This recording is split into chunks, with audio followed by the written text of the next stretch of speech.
जय श्री राम।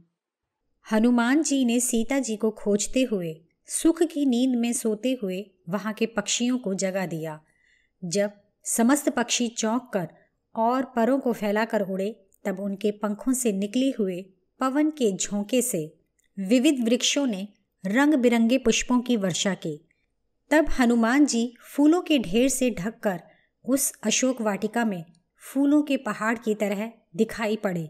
जब हनुमान जी वृक्षों ही वृक्षों पर उस वाटिका में चारों ओर घूमने लगे, तब उन्हें देख समस्त प्राणियों ने समझा कि बसंत ऋतु रूप धारण कर खेल रही है।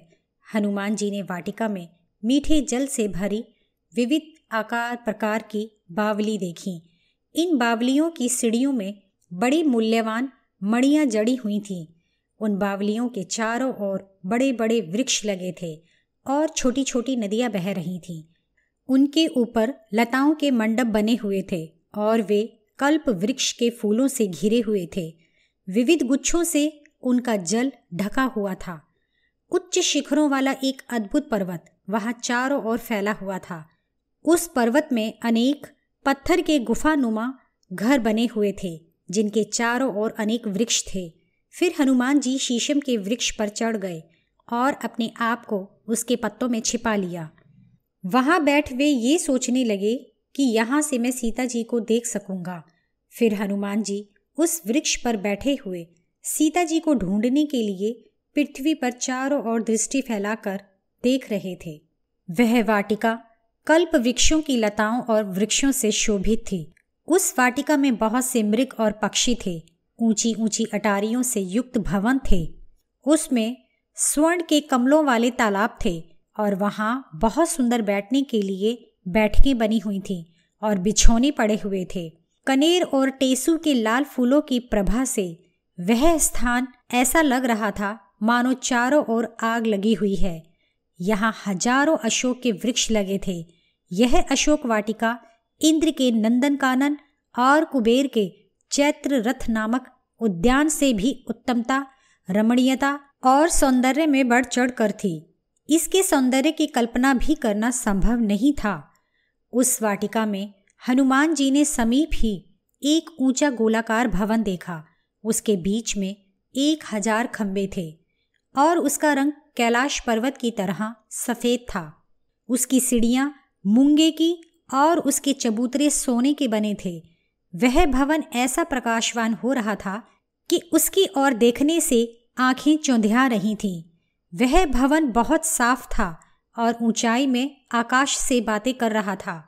उस भवन में मैले कपड़े पहने और राक्षसियों से घिरी उदास दुर्बल शरीर वाली और बार बार लंबी सांसें लेती हुई एक स्त्री को देखा। वह एक पुरानी पीले रंग की उत्तम साड़ी पहने हुए थी। शोक, चिंता, उदास रहने और उपवास करने के कारण वह अत्यंत दुर्बल हो गई थी और उसकी आंखों से आंसुओं की धारा बह रही थी। उस दुर्बल काया वाली स्त्री को देख हनुमान जी ने मन ही मन तर्क वितर्क द्वारा मन में निश्चय किया कि क्या यही सीता हैं जिन्हें रावण हर कर ले आया था। क्षण भर कुछ सोचकर फिर हनुमान जी आंखों में आंसू भर मन ही मन कहने लगे, गुरुओं द्वारा सुशिक्षित और श्री राम जी की पत्नी सीता जब वे ऐसे कष्ट भोग रही हैं, तब दूसरों का क्या कहना। निस्संदेह स्वभाव, चरित्र, कुल और शुभ लक्षणों में सीता जी श्री राम की भार्या होने योग्य हैं और वे इनके योग्य पति हैं। सीता जी के दर्शन कर हनुमान जी मन ही मन कहने लगे, इन विशाल नेत्रों वाली सीता के लिए ही तो श्री राम ने कबंध को मारा, भयंकर पराक्रमी विराट को मारा। इन्हीं के लिए श्री राम ने चमचमाते बाणों से जन स्थान निवासी भयंकर 14,000 राक्षसों को, खरदूषण और त्रिशिरा को मारा था। इन्हीं के पीछे बाली को मारकर दुर्लभ वानरों का राज्य सुग्रीव को मिला। मैंने भी इन्हीं जानकी के लिए समुद्र फांदा और यह लंकापुरी देखी। मेरी समझ में तो यदि श्री राम जी इन देवी के लिए यह पृथ्वी ही नहीं बल्कि समस्त लोकों को भी उलट दें, तो भी उनका ऐसा करना उचित ही है, क्योंकि धर्मात्मा जनक की पुत्री सीता पतिव्रत धर्म के निर्वाह करने में पूर्ण दृढ़ है अपने पति के प्रेम के वशीभूत हो यह घर के समस्त सुख भोगों को त्याग कर और वन के दुखों की रत्ती भर भी परवाह न कर निर्जन वन में चली आईं और फल मूल खाकर संतुष्ट हो पति की सेवा करती हुई घर की तरह वन में भी प्रसन्न रहती थीं। आज वही सीता कष्ट भोग रही हैं। यह जानकी श्री राम जी से मिलने की लालसा से ही अभी तक जीवित है और एकाग्र मन से श्री राम जी के ध्यान में ही मग्न है।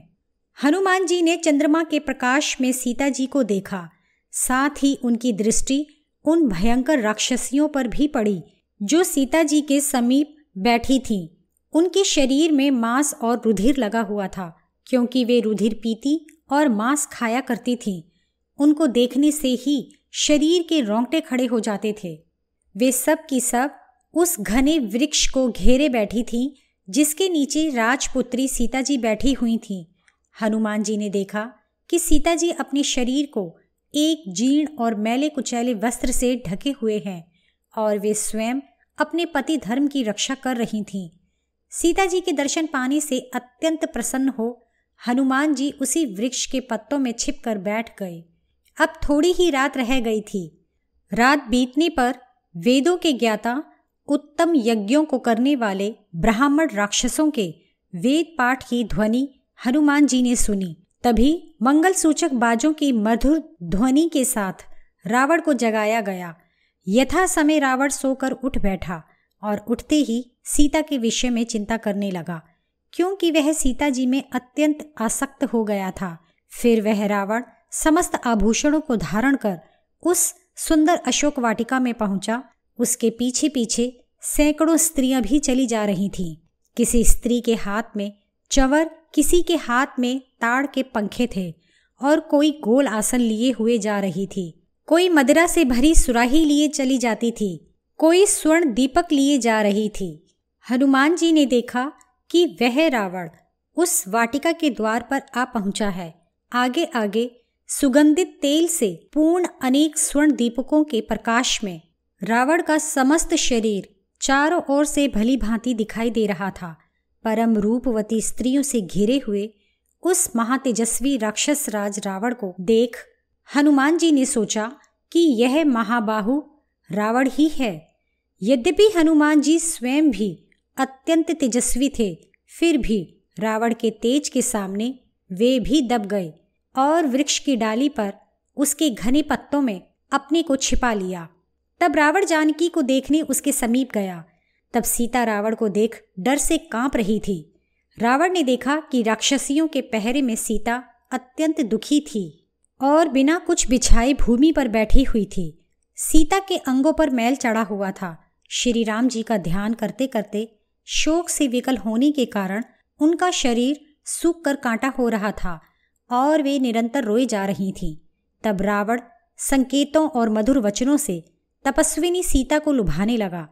रावण ने कहा, हे सुंदरी, मैं तुझे चाहता हूँ, अतः तू भी मुझे अच्छी तरह मान।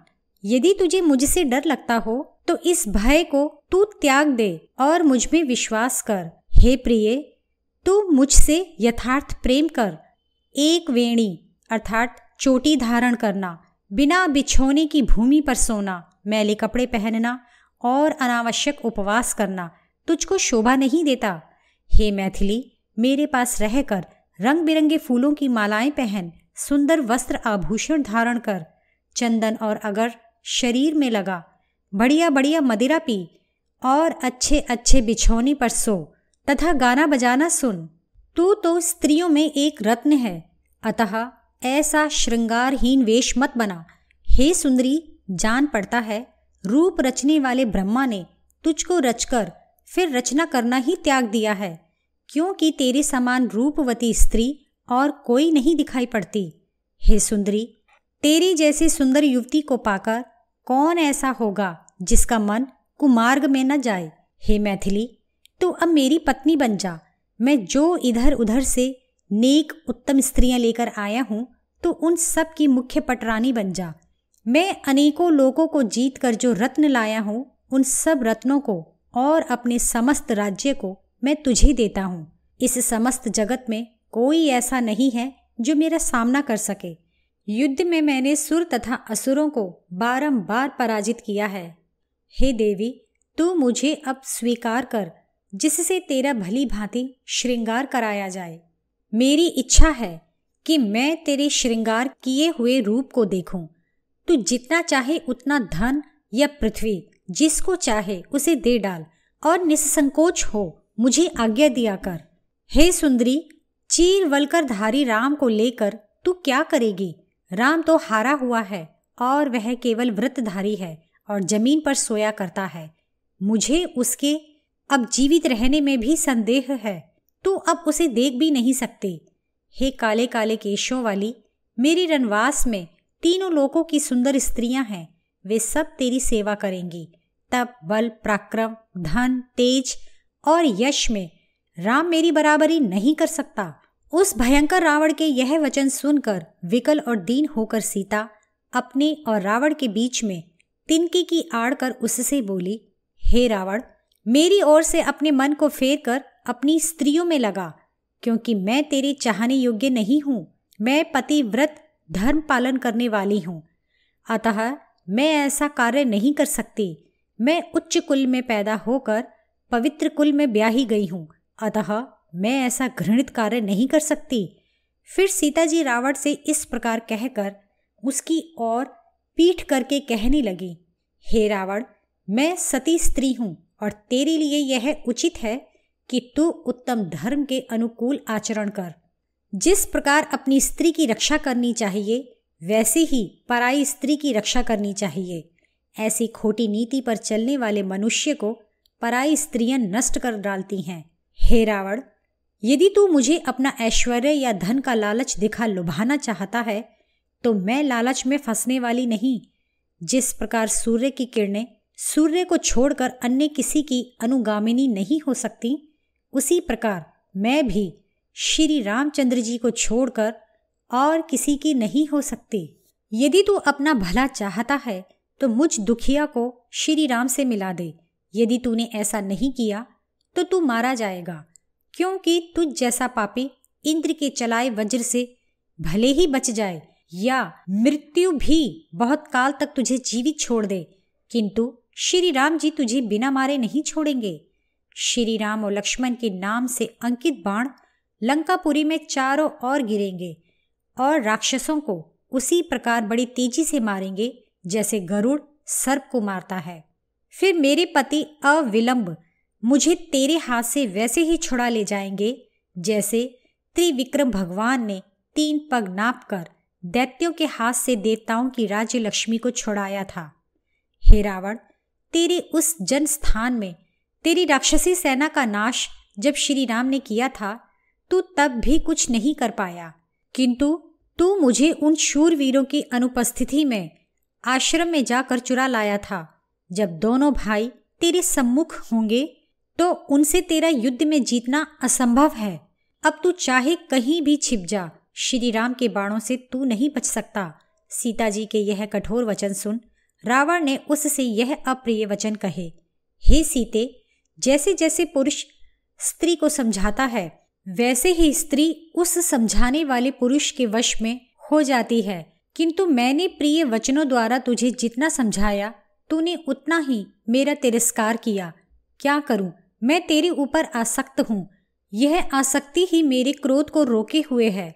यही कारण है कि मैं तुझ पर प्रहार नहीं करता, नहीं तो तू मार डालने और तिरस्कार करने योग्य ही है। उस तपस्वी राम में भी तेरी प्रीति झूठी है। सीता से ऐसा कह रावण फिर बोला, मैंने जो अवधि निश्चित की है उसमें 2 मास अभी शेष हैं। तब तक मुझे तेरी रक्षा करनी है। यदि 2 मास बीतने पर भी तूने मुझे अपना पति न बनाया तो मेरी रसोइये तेरे टुकड़े टुकड़े करके मेरे लिए भोजन बना देंगे। सीता को रावण द्वारा इस प्रकार से धमकाने पर रावण के साथ आई सभी स्त्रियां सीता को कनखियों से देख बहुत दुखी हुईं।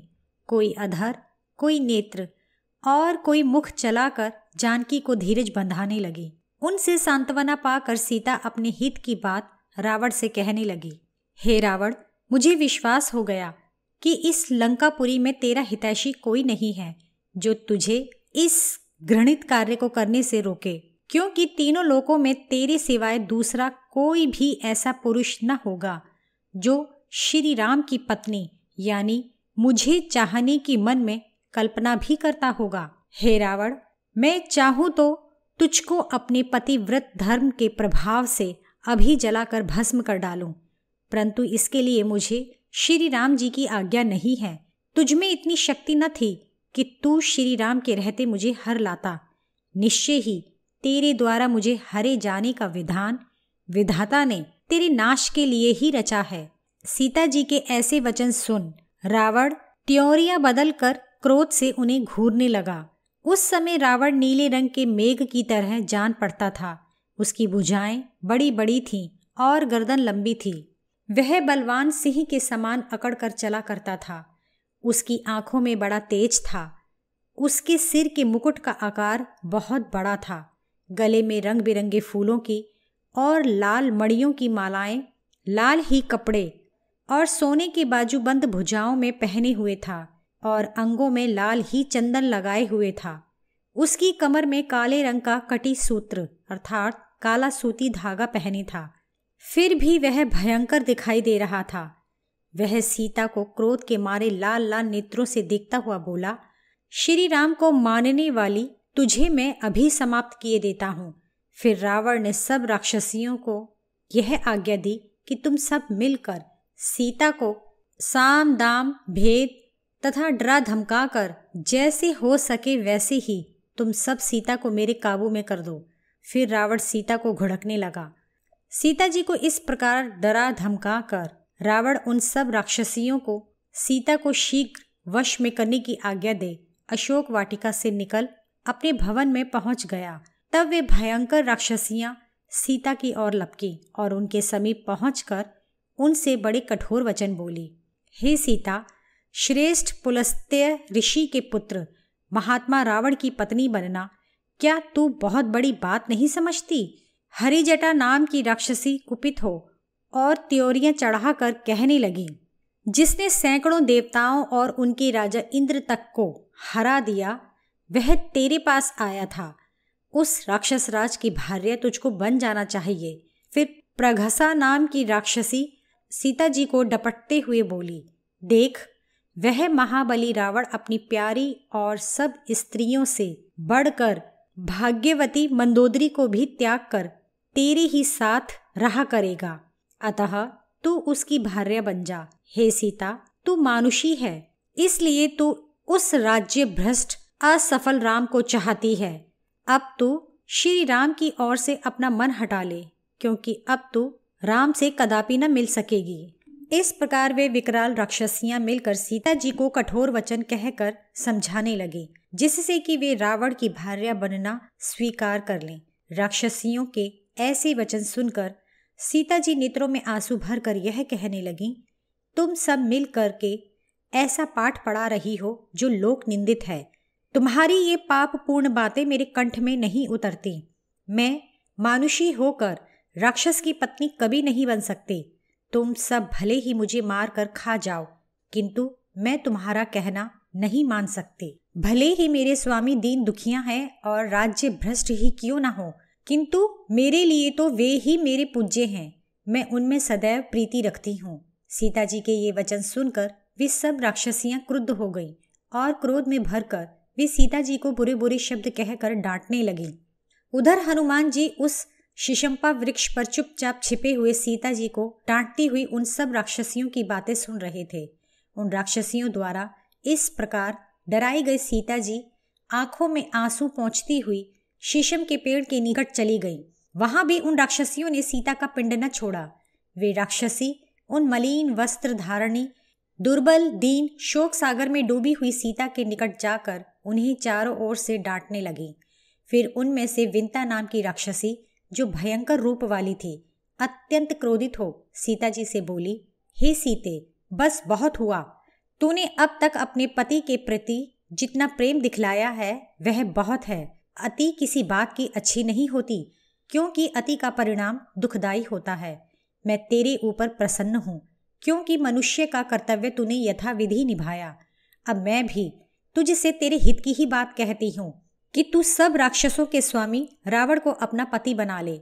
वह बड़ा पराक्रमी, रूपवान और इंद्र की तरह चतुर, उदार और सबके लिए प्रियदर्शी है। अतः तू आज से बढ़िया बढ़िया उपटन लगाकर और बढ़िया बढ़िया आभूषणों को पहनकर अपना श्रृंगार कर। आज ही से रावण की पत्नी बनकर शोभा को प्राप्त हो। यदि तू इन बातों को नहीं मानेगी तो हम सब मिलकर अभी तुझे मारकर खा जाएंगी। तब विकटा नाम की राक्षसी बोली, हे सीते, तू समुद्र पार लाई गई है और यहाँ कोई नहीं आ सकता, और तू रावण के घर में नजरबंद है और हम लोग तेरी रखवाली के लिए नियुक्त हैं। श्री राम की तो बात ही क्या है, यदि इंद्र भी तुझे बचाना चाहें तो नहीं बचा सकते।